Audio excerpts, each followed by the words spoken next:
অনুগ্রহ করে এখন আমাদেরকে এক মঞ্চে দাঁড় করে দিয়েছেন। এখন জামাত ইসলাম এবং চরমনাই পীর সাহেব এক মঞ্চে বসে পক্ষে বিপক্ষে অমুক চেতনা, আবার কওমিয়া আলিয়া অমুক তমুক ভাগ করে, কেউ হেফাজত কেউ জামাতি বিভক্ত করে করে ওয়াজালা আলা শিয়া। এরপরে কোরআন বলছে ইয়াস্তাদঈফু তাইফাতাম মিনহুম, এদের মধ্যে এক দলকে দুর্বল করে রাখা হয়েছে, কারাবন্দী করেছে, নির্যাতন করেছে, ভয় দেখিয়েছে, মসজিদ থেকে মাইক কেড়ে নিয়েছে, তাফসীর মাহফিল বন্ধ করে দিয়েছে। এইবারে আল্লাহ বলছেন যারা পোড়া খেয়েছো, হাতুড়ির বাড়ি খেয়েছো, এইবারে পালা।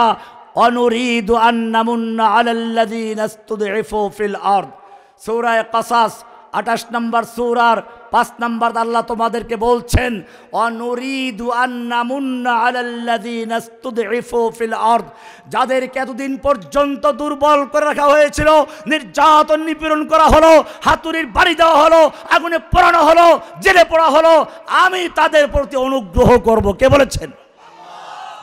অনুগ্রহ করে এখন আমাদেরকে এক মঞ্চে দাঁড় করে দিয়েছেন।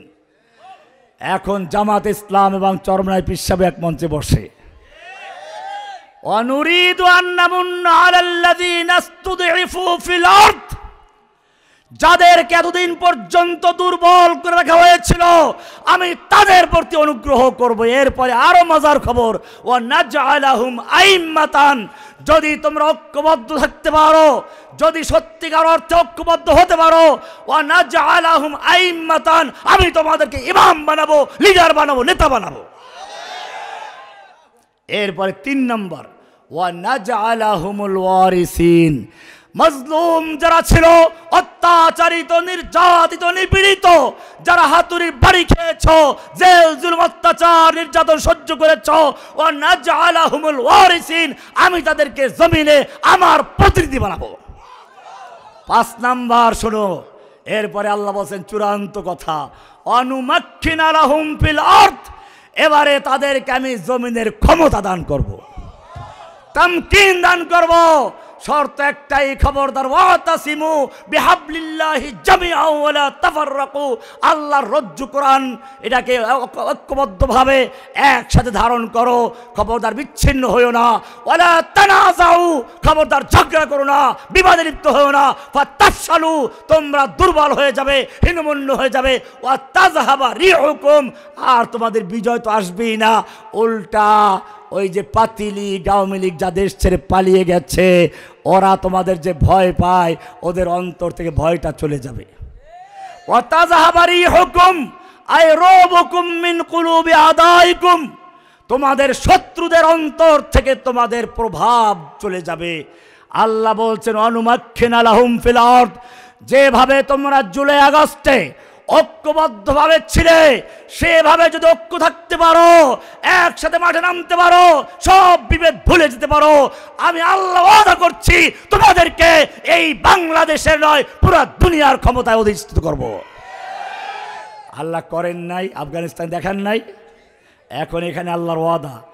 এরপরে শুনুন আল্লাহ কি বলছেন, ওয়া নুরিয়া ফিরআউনা ওয়া হামানা ওয়া জুনুদাহুমা মিনহুম মা কানু ইয়াহজারুন, আমি ফিরআউন, হামান, নমরুদ, তাদের অনুসারী যারা, এই যুগের ফিরআউন যারা যারা বলেছিল পালাই না, পালাবো না, পালাবো কোথায়, আল্লাহ বলছেন অহংকার আমার চাদর ধরে যে টান দেয়, আমি তাকে অপমান করেই ছাড়বো, ধ্বংস করে ছাড়বো। তুই অহংকার করেছিস, এবারে দেখ তুই যত বড় ক্ষমতাশালী হও, ওয়া তানজিউল মুলকা মিম্মান তাশা, তোর ক্ষমতা ছিনিয়ে নিয়ে তোকে আমি বাংলার কারাগারও থাকতে দেব না, কারণ তুই অহংকার করেছিস। তুই পালাবি না, তোকে পালাতে হবে। জেলে গেলে তো আর পালানো হলো না, তোকে পালাতে হবে, তোর অহংকারের জবাব দেওয়া হবে। বক্তব্য রেকর্ড করার চেষ্টা করেছে, কেন জানেন? এটা আল্লাহর ইঙ্গিত ছিল। আলেম ওলামাদের বক্তব্য বন্ধ করেছে, মসজিদের মেহরাবে ওলামাদেরকে অপমান করেছে। আল্লাহ চাইলেন তুই যেরকম ভাবে আমার আলেমদের মুখের থেকে বক্তব্য কেড়ে নিয়েছিস, এইবারে সুযোগ এসেছে, ওয়াতিলকাল আইয়ামু নুদাবিলুহা বাইনান নাস, আমার কাজ হচ্ছে আমি ক্ষমতার পালা বদল করি, এইবারে তোর মুখের বক্তব্য কেড়ে নেওয়ার মতো কেউ আছে? কোরআন পরিষ্কার করে দিয়েছে, অনুরিয়া ফিরাউন ওয়া হামান ওয়া জুনুদাহুমা মিনহুম মা কানু ইয়াহজারুন। এবারে তোমাদেরকে আমি দেখাইয়ে দেব ফিরাউন হামানের চামচাদেরকে, তারা যেটা ভয় করছিল জেল জুলুম তাদের সামনে আসবে, তারা সেটাই পেয়ে যাবে, দেখাবো। আমাদেরকে যখন কারাগার থেকে জেলখানার থেকে কোর্টে আনা হতো, মাথায় হেলমেট পরানো হতো, হাতে হ্যান্ডকাপ লাগানো হতো, পায়ে বেরি লাগানো, এবারে বুলেট প্রুফ জ্যাকেট লাগানো। এরপরে আমি দেখেছি মানুষেরা হাত মিলাবার চেষ্টা করেছে, পুলিশের ফাঁক ফোকর দিয়ে পকেটে টাকা ঢুকিয়ে দেওয়ার চেষ্টা করেছে, চোখ দিয়ে চোখের পানি ঝরাচ্ছে, আমরা লক্ষ্য করেছি, দোয়া করেছে। আজকে যখন আমাদের জায়গায় তারা গেছে, তাদের মাথায়ও মাঝে মধ্যে হেলমেট দেখা যায়, আবার বুলেট প্রুফ দেখা যায়, তাদেরকেও পুলিশের ফাঁক ফোকর দিয়ে জনগণ তাদেরকেও খুঁজে বেড়ায়, তবে হাদিয়া তওবা দেওয়ার জন্য আর মুসাফা করার জন্য নয়, পচা ডিম দিয়ে আর সেরা জুতা দিয়ে পেয়াবার জন্য চেষ্টা করে। এই জন্য মনে রাখতে হবে, মাঝে মধ্যে বলে চট করে ঢুকে পড়বো, ওটা পরীক্ষা করে তোমরা ঐক্যবদ্ধ আছো কিনা, তোমাদের মধ্যে ফাটল ধরাবার মতো তাদের ক্ষমতা এসে গেছে কিনা মনে রাখতে হবে। তোমাদেরকে জানি তুমি চট করে আসো, বিডিআর বিদ্রোহের নামে বিডিআর জওয়ানদেরকে এবং সেনা অফিসারদের হত্যা করেছো, এদেশের জনগণ অপেক্ষায় আছে তুমি কবে চট করে ঢুকে পড়বে। বিডিআর হত্যার বিচার করে, সেনা হত্যার বিচার করে তোমাকে ফাঁসির মঞ্চে ঝুলাবার জন্য প্রস্তুত রয়েছে, তুমি চট করে ঢুকে পড়বে। তোমার নরেন্দ্র মোদী নামক অবৈধ স্বামীকে বাংলার জমি আনার জন্য গুজরাটের কসাই বাবরি মসজিদ হত্যাকারী এক ইবলিস মরদুদকে বাংলাদেশে আনতে গিয়ে ব্রাহ্মণবাড়িয়াতে হাটহাজারিতে হাজারো ছাত্রের রক্ত ঝরিয়েছ, তুমি চট করে ঢুকে পড়ো। হাটহাজারি এবং ব্রাহ্মণবাড়িয়ার শহীদ অপেক্ষা করছে তোমাকে তাদের বিচার করে, সেই বিচারে তোমাকে ফাঁসির কাস্টে ঝুলাবার জন্য প্রস্তুত রয়েছে, তুমি চট করে ঢুকে পড়বে। শাপলা চত্বরের শহীদরা অপেক্ষা করছে, তুমি কবে ঢুকে পড়বে, তুমি চট করে ঢুকে পড়বে।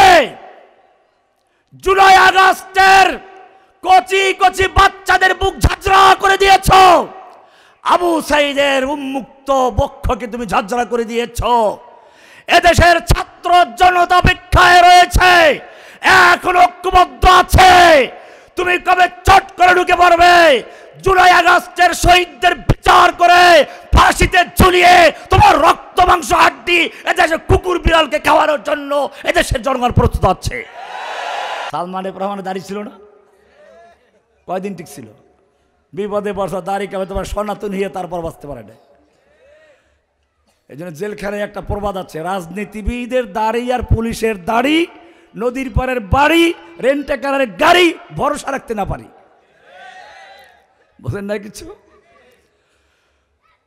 বোঝা গেল না। শাহাদু মুনাফিকরা সাক্ষ্য নাম দিয়েছে মিথ্যা কথা।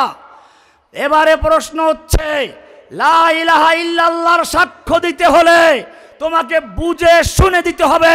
কোরআনের সূরা মুহাম্মদে স্পষ্ট আছে, ফা'লাম আন্নাহু লা ইলাহা ইল্লাল্লাহ, জেনে বুঝে বলো লা ইলাহা।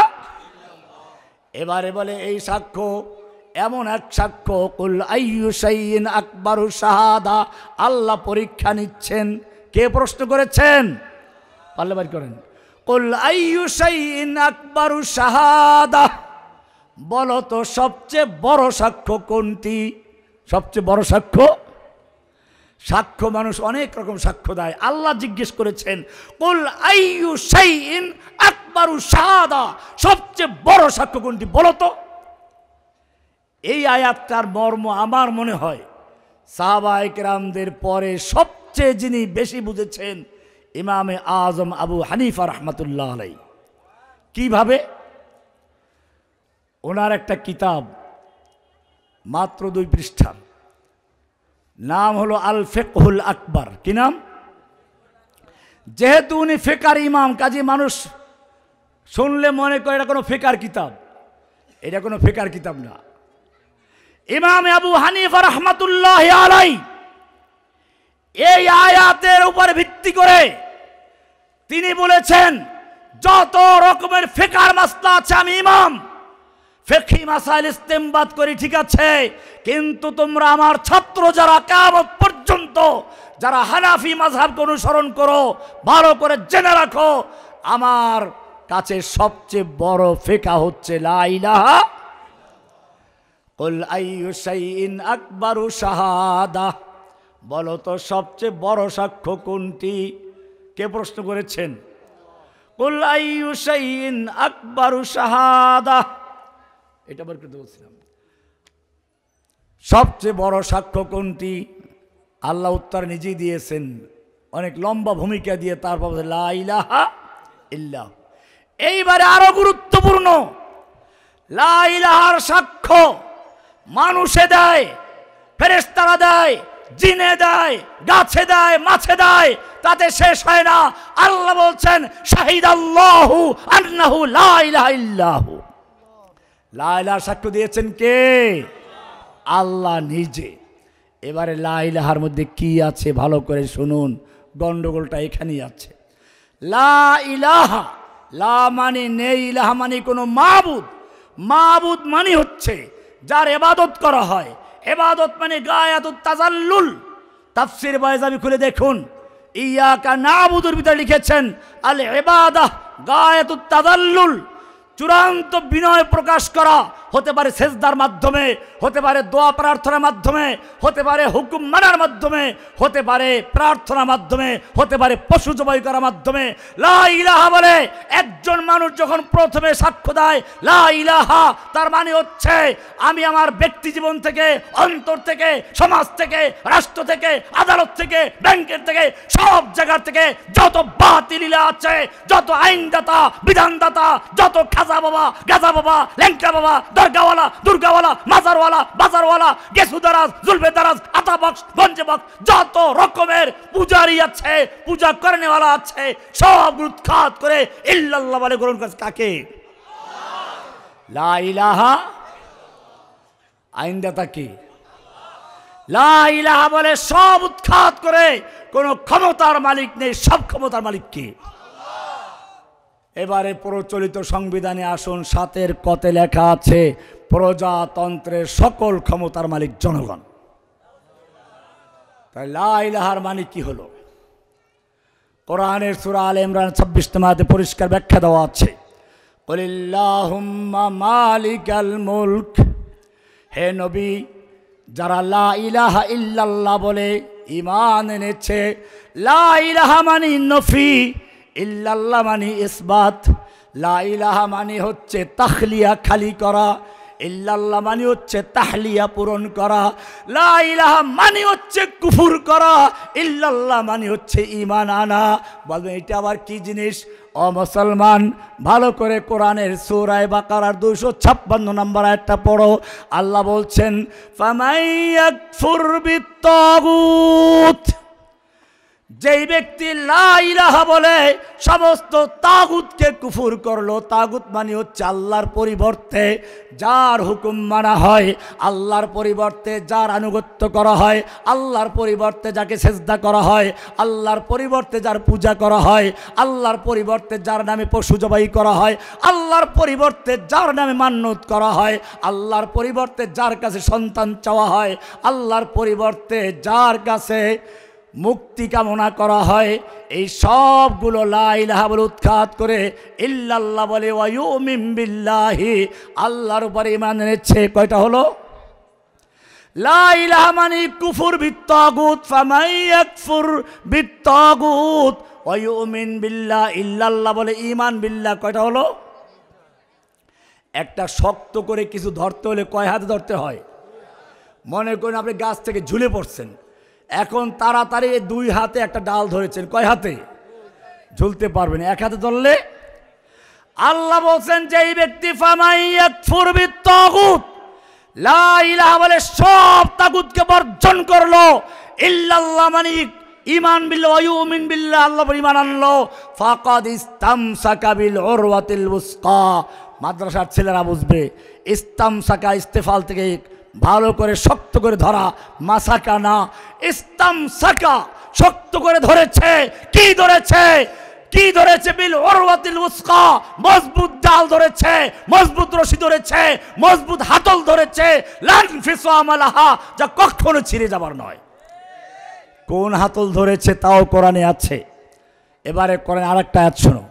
কোরআন বলছে আলাম তারা কাইফা দারাবাল্লাহু মাসালান কালিমাতান তাইয়িবাতান কাশাজারাতিন তাইয়িবা আসলুহা সাবিতুন ওয়া ফারউহা ফিস সামা। কোরআন কি সুন্দর করে বলছে, আলাম তারা কাইফা দারাবাল্লাহু মাসালান, ও মুমিন তুমি যে লা ইলাহা ইল্লাল্লাহ বলে বিশ্বাস স্থাপন করেছো, জানো লা ইলাহা ইল্লাল্লাহ কি জিনিস? কাইফা দারাবাল্লাহু মাসালান কালিমাতান তাইয়্যিবা, আল্লাহ তাআলা কালিমায়ে তাইয়্যিবাকে কি সুন্দর একটা উদাহরণ দিয়েছেন। কাশাজারাতিন তাইয়্যিবা, একটা পবিত্র গাছের সঙ্গে তুলনা করেছেন। কি গাছের সঙ্গে? তা হাদিসে ব্যাখ্যা করা আছে, আসলুহা সাবিতু ওয়া ফারউহা ফিস সামা, যে গাছের শিকড়গুলো মাটিতে গাঁথা, ডালগুলো তার উপরে আছে। সাহাবায়ে কেরামদেরকে আল্লাহর নবী একদিন খেজুর গাছের ওই যে ডাল কাটলে ভিতর থেকে সাদা মুচি বের হয়, খাচ্ছিলেন, জিজ্ঞেস করলেন, এই সাহাবীরা বলো তো, জঙ্গলে একটা গাছ আছে, গাছ যেই গাছের সঙ্গে মুমিনদের খুব মিল আছে, ওই গাছের শিকড় মজবুত, কোনো ঝড় প্লাবন উড়িয়ে নিতে পারে না, ওই গাছের পাতা শক্ত, ঝড়ো হাওয়া উড়িয়ে নিতে পারে না, কখনো পাতা ঝরে পড়ে না। মুমিনরা ওরকম, বিপদ আপদ যত মুসিবত আসুক না কেন, তার শিকড় মজবুত, গোসাউনকা গোসাই সাইল নয়। হাদিস একটা দেড়টা চলে গেলে মুশকিল, গুরুত্বপূর্ণ হাদিস এটা। আল্লাহ নবী একদিন সাহাবায়ে কেরামদেরকে বললেন, এই সাহাবীরা শোনো, আমার উম্মতের সামনে এমন একটা সময় আসবে যখন তাদেরকে কাফেররা ধ্বংস করার জন্য একজন অপরজনকে আহ্বান করবে, যেরকম ভাবে দস্তরখান বিছিয়ে খাবার তৈরি করে মেহমানদেরকে ডাকা হয়। সাহাবায়ে কেরাম আশ্চর্য হলেন, আমরা মাত্র 1 থেকে 1.5 লাখ সাহাবী, আমাদের ভয়ে পুরা দুনিয়া থরথর করে কাঁপে, আর তখন মুসলিমদেরকে ধ্বংস করার জন্য কাফের শক্তিগুলো একজন অপরজনকে আহ্বান করবে, ব্যাপার কি? তখন কি মুসলিমদের সংখ্যা আমাদের চেয়েও কমে যাবে? আল্লাহর রাসূল সাল্লাল্লাহু আলাইহি ওয়াসাল্লাম বললেন, না না, কমে যাবে না, তোমাদের সংখ্যা তখন অনেক বেশি থাকবে, কোটি কোটি থাকবে, কিন্তু জেনে রাখো, ওয়ালাকিন্নাকুম গুসাউন কাগুসাই সাইল, তোমাদের অবস্থা হবে তুফানের সময়, প্লাবনের সময় পানির উপরে ফেনা ভাসে, ফেনা বুদবুদ ভাসে, ওই ফেনার মতো হবে, কচুরি পানার মতো হবে, ময়লা আবর্জনার মতো হবে। পানির স্রোত যেদিকে ভাসিয়ে নেয় সেদিকে চলে যাবে, আবার বাতাসে ধাক্কা মারলে আর একদিক চলে যাবে। তোমাদের মুসলিমদের অবস্থা সেরকম হবে। কিন্তু যাদের শিকড় মজবুত, আল্লাহর রাসূল সাল্লাল্লাহু আলাইহি ওয়াসাল্লাম জিজ্ঞেস করলেন, জানো জঙ্গলে একটা গাছ আছে, যেই গাছকে পানি বন্যা ভাসিয়ে নিতে পারে না, তার শিকড় মজবুত, বাতাসে তার পাতাগুলো ঝরাতে পারে না, পাতা শক্ত, বলো তো কি গাছ সেটা? সাহাবায়ে কেরাম জঙ্গলে চলে গেলেন, মানে কি উঠে জঙ্গল চলে দৌড়তেছে সবাই নাকি, মনে মনে জঙ্গলে গেছেন, হাদিসে আসছে ভাবে। যাই হোক, লম্বা হাদিস, আমি হাদিসের একটু ইঙ্গিত দিলাম। আল্লাহর নবী সাল্লাল্লাহু আলাইহি ওয়াসাল্লাম নিজেই বললেন, সেটা কি খেজুর গাছ নয়? এবারে আমরা কোরআনের ব্যাখ্যা পেয়ে গেছি। আলাম তারা কাইফা দারাবাল্লাহু মাসালান কালিমাতান তাইয়্যিবাতান কাশাজারাতিন তাইয়্যিবাহ, তোমরা কি লক্ষ্য করছো না আল্লাহ তাআলা কালিমায়ে তাইয়্যিবাকে কি সুন্দর উদাহরণ দিয়েছেন একটা পবিত্র গাছের সঙ্গে। কাশাজারাতিন তাইয়্যিবা, পবিত্র গাছের সঙ্গে, আসলুহা সাবিতুন, যেই গাছের শিকড় আছে মাটির ভিতরে, পানি তাকে ভাসিয়ে নিতে পারে না, ফারউহা ফিস সামা, তার ডালগুলো উপরে কোনো বাতাস ঝড়ো হাওয়া তাকে উড়িয়ে নিতে পারে না। অমুসলিম সেটা কোনটা? লা ইলাহা। ফামান ইয়াকফুর বিত-তাগুত, সুতরাং যেই ব্যক্তি লা ইলাহা বলে সব তাগুতকে বর্জন করলো না, উৎখাত করলো, ফামাই ইয়াকফুর বিত্তাগুত, আদালত থেকে সব তাগুতকে উৎখাত করলো, সংসদ থেকে তাগুতকে উৎখাত করলো, সমাজ থেকে উৎখাত করলো, রাষ্ট্র থেকে উৎখাত করলো, পরিবার থেকে উৎখাত করলো, নিজের আত্মার থেকে উৎখাত করলো, ফামাই ইয়াকফুর বিত্তাগুত ওয়ায়ুমিন বিল্লাহি, অতঃপর আল্লাহর উপরে ঈমান আনলো, ফাকাদ ইসতামসাকা বিল উরওয়াতিল উসকা, সে শক্ত হাতল ধারণ করেছে, ইসতামসাকা শক্তভাবে ধরেছে, কি ধারণ করেছে? বিল উরওয়াতিল উসকা, আল্লাহর রজ্জুকে ধারণ করেছে। লান ফিসামা লাহা, দুনিয়ার কোনো প্লাবন, দুনিয়ার কোনো শক্তি তাকে বিচ্ছিন্ন করতে পারে না, উড়িয়ে নিতে পারে না। হোক না ভারতের পারমাণবিক বোমা, হোক না সেই ক্ষেপণাস্ত্র, হোক না লক্ষ লক্ষ সৈন্য, হোক না তাদের লেংটি পরা গরুর মুখ খাওয়া লক্ষ লক্ষ হিন্দু, লান ফিসামা লাহা, সব শক্তি মিলে ওরা বিচ্ছিন্ন করতে পারবে না। কারণ তার সম্পর্ক কার সাথে? যালিকা বিআন্নাল্লাহা মাওলাল্লাযীনা আমানু ওয়া আন্নাল কাফিরিনা লা মাওলা লাহুম।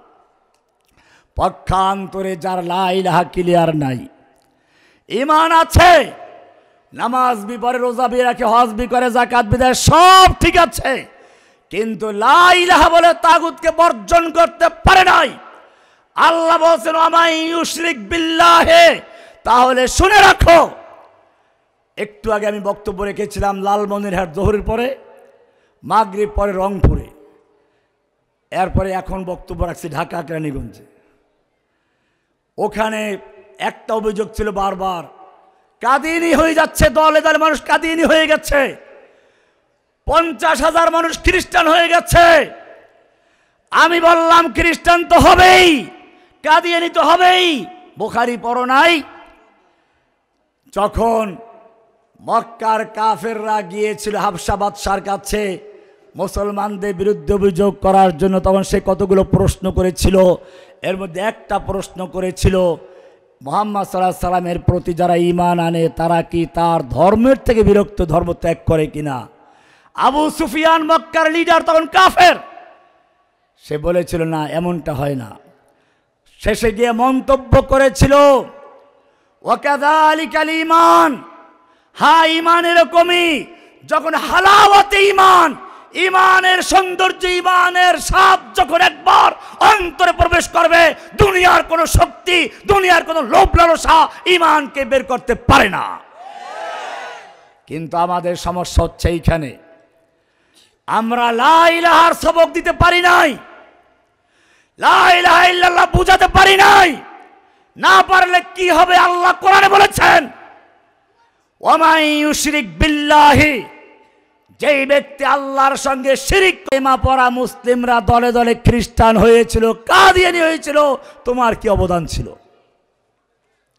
ফাকান্নামা খাররা মিনাস সামা ফাতাখতাফুহু আত-তায়র, তাকে পাখি ছোঁ মেরে নিয়ে যাবে, আও তাহবি বিহির রিহু ফি মাকানিন সাহিক, অথবা দূরবর্তী কোনো মরুভূমিতে গিয়ে সে হারিয়ে যাবে, নাস্তিক হয়ে যাবে, মুরতাদ হয়ে যাবে, গোমরাহ হয়ে যাবে। কে বলেছেন? বোঝা গেল গন্ডগোলটা এইখানে। আজকে সারা দুনিয়ায় যে মুসলিমরা মার খাচ্ছে, আজকে ট্রাম্পের বক্তব্য দেখেন নাই? ফিলিস্তিনের জমিনে একেবারে অসম্ভব ময়লা জমে গেছে, বিল্ডিং ধসে সব ধ্বংস করা হয়েছে। ধ্বংসস্তূপ সরাতে হলে ফিলিস্তিনিদেরকে ওখান থেকে সরে যেতে হবে, মিশরে চলে যাকে দিক সরে চলে। কি সুন্দর বুদ্ধি দেখেছে, মানে ফিলিস্তিন খালি করে দাও, ইসরায়েলকে দিয়ে দাও। ফাতাখতাফুহু আত-তায়র, পাখি ছোঁ মেরে নিয়ে যায়। এটা মনে রাখতে হবে, আমাদের মনে রাখতে হবে। আমাদের নবী মুহাম্মদুর রাসূলুল্লাহ সাল্লাল্লাহু আলাইহি ওয়াসাল্লাম, আল্লাহ যাকে বলেছেন লাকাদ কানা লাকুম ফি রাসূলিল্লাহি উসওয়াতুন হাসানা, তোমাদের জন্য রয়েছে রাসূলের মধ্যে উত্তম আদর্শ। কিসের উত্তম আদর্শ? এই আয়াত কোন সূরায় সেইটা তালাশ করো আগে। এটা সূরা আহজাবের আয়াত। যখন কাফের গোষ্ঠী ঐক্যবদ্ধ হয়ে মদিনায় আক্রমণ করলো। আল্লাহর নবী নিজে এবং সাহাবায়ে কেরাম তার মোকাবেলা করলেন, যুদ্ধ করলেন। সেই প্রসঙ্গে আয়াত আসলো, লাকাদ কানা লাকুম ফি রাসূলিল্লাহি উসওয়াতুন হাসানা। যেই রাসূল রাস্তা দিয়ে চলতে গেলে মেঘ ছায়া দেয়, যেই রাসূল পেশাব করতে গেলে খেজুর গাছ এসে আড়াল করে দাঁড়ায়, যেই রাসূলের সামনে জোরে কেউ কথা বললে সঙ্গে সঙ্গে আসমান থেকে ওহী নাযিল হয়ে যায়, ইয়া আইয়ুহাল্লাযীনা আমানু লা তারফাউ আসওয়াতাকুম ফাওকা সাওতিন নাবিয়্যি ওয়া লা তাজহারু লাহু বিল কওলি কাজহরি বাযিকুম লিবায আন তাহবাতা আমালুকুম ওয়া আনতুম লা তাশউরুন। হে ঈমানদারগণ, খবরদার নবীর আওয়াজের চেয়ে জোরে আওয়াজ করে কথা বলবি না। এমনটা যদি করিস, তোর জীবনের সমস্ত নামাজ, রোজা, হজ, যাকাত, জিহাদ, কিতাল সব বরবাদ হয়ে যাবে। নবীর আওয়াজের চেয়ে জোরে আওয়াজে কথা বলো। কি মায়া নবীর জন্য, ঠিক কিনা? আরো সামনে চলুন। আল্লাহর নবী রাত্রিবেলায় চাদর গায়ে দিয়ে শুয়ে আছেন। কি মায়াবী ডাক, ইয়া আইয়ুহাল মুজাম্মিল কুমিল লাইলা ইল্লা কালিলা। ও কামলিওয়ালা, আপনি রাত্রি জাগরণ করুন। আপনি সারা রাত্র জাগরণ করলে খুশি হন, এত দরকার নেই। কুমিল লাইলা ইল্লা কালিলা, কিন্তু কিছুক্ষণ আপনি ঘুমাবেনও। আপনি অর্ধেক রাত্র বা তার চেয়ে একটু বেশি বা তার চেয়ে একটু কম আরাম করবেন, ঘুমাবেন। সারা রাত্র ইবাদত করে পা ফুলিয়ে ফেলা আপনার দরকার নেই। আপনি যেমন সারা রাত্র ইবাদত করলে খুশি হন, আমি আল্লাহ আপনাকে কিছুক্ষণ ঘুমন্ত দেখলেও খুশি হয়ে যাই। শুধু এতটুকুই না, আরো দেখেন, এর চেয়ে আরো সহজ বিষয়। কোরআন নাজিল হচ্ছে, হেফজখানার ছাত্রদের ঝোলে আর পরে আর ঠোঁট নাড়াচাড়া করে। আল্লাহর নবী কোরআন মুখস্থ করার জন্য ঠোঁট নাড়াচাড়া করছেন। আল্লাহ তাআলা ওহী নাযিল করে বলছেন, লা তুহাররিক বিহি লিসানাকা লিতাজালা বিহি ইন্না আলাইনা জামাহু ওয়া কুরআনা। হে নবী, কোরআনকে দ্রুত মুখস্থ করার জন্য ঠোঁট নাড়াচাড়া করে মুখস্থ করার কোনো প্রয়োজন নেই। ইন্না আলাইনা জামাহু ওয়া কুরআনা, গোটা কোরআনকে নূর বানিয়ে আপনার সিনায় জমা করে দেওয়ার দায়িত্ব আমি আল্লাহ নিজে গ্রহণ করেছি।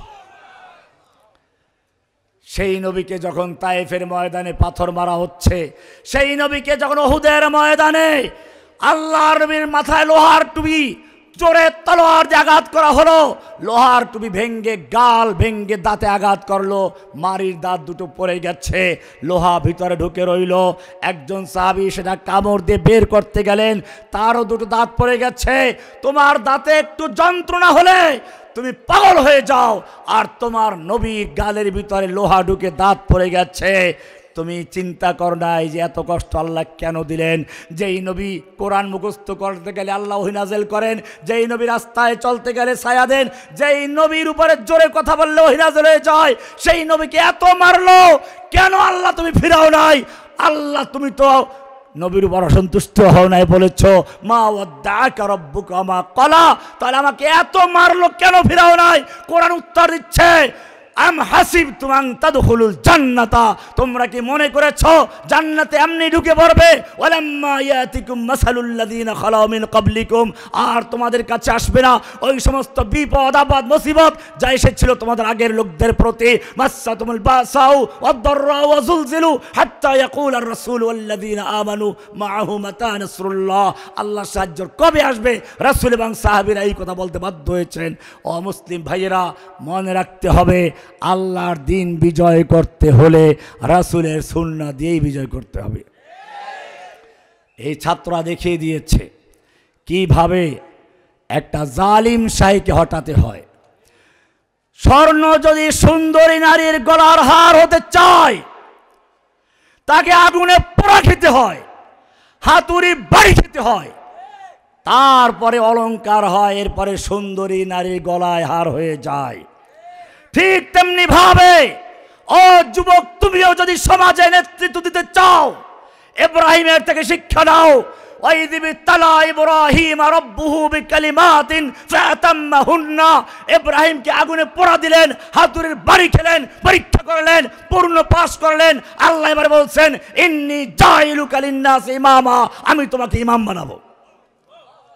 আল্লাহর নবীকেও হাতুড়ির বাড়ি খেতে হয়েছে, পোড়া খেতে হয়েছে, জেলে যেতে হয়েছে। এই যে আমার ভাই পাশে বসে গেছেন জেলখানায়, সব আমাদের জামিয়াতুল ইউসুফের ছাত্র। কোথার ছাত্র? জামিয়া ইউসুফ চিনেন? ইউসুফ ইউনিভার্সিটি চিনেন নাকি আপনারা? কি এটা? জেলখানা। কয়জন আছে এখানে? প্রায় সবই আছে মনে হয়, এই যে একজন তো আছেই। আজকে এই মাহফিলে আসার একটা বিশেষ কারণ আছে, অন্য কোনো মাহফিলে আজকে আসার প্রশ্নই ছিল না। এক তো বললাম জোহরের পরে প্রোগ্রাম করেছি লালমনিরহাট, নেটে গিয়ে দেখেন। মাগরিব পর প্রোগ্রাম করেছি রংপুর শহরের প্রাণকেন্দ্রে। এরপরে সৈয়দপুর স্টেশনে গেছি, গিয়ে দেখি টিকিট করছে আরেকজনের নামে, টিকিট নতুন করে করা লাগছে আরেকটা আবার, তারপর আসতে হবে। কারণ খোরশেদ আলম কাসেমি লোকটার নাম কি? হ্যাঁ সত্যি জেলখানায়, আমিও সামনে বলি না সাধারণত, জেলখানায় অনেকেই গেছেন। আমাকে তো আলাদা রাখা হতো, ওনাদের সাথে মিশতে দেওয়া হতো না, ইচ্ছে করলে দেখা করতে পারতেন না। মাঝে মধ্যে দেখা হয়েছিল কেন জানি না। আসার সময় আমাকে একজনে বলল যে আপনার জন্য কাসেমি সাহেব 2000 টাকা রেখে গেছে। মনটা খুশি হলো। 2000 টাকা বড় কথা না, কিন্তু আন্তরিক ভালোবাসা আছে, মহাব্বত আছে। লোকটা দীর্ঘদিন জেলে আছে, মায়া লেগেছে, এইটা ভোলার কথা না। উনি যখন বললেন আজকে যত সমস্যাই হোক, আমি আমার ভাতিজা ছিল সাথে, ওকে রেখে আসছি সৈয়দপুর স্টেশনে, কালকে আবার যেতে হবে।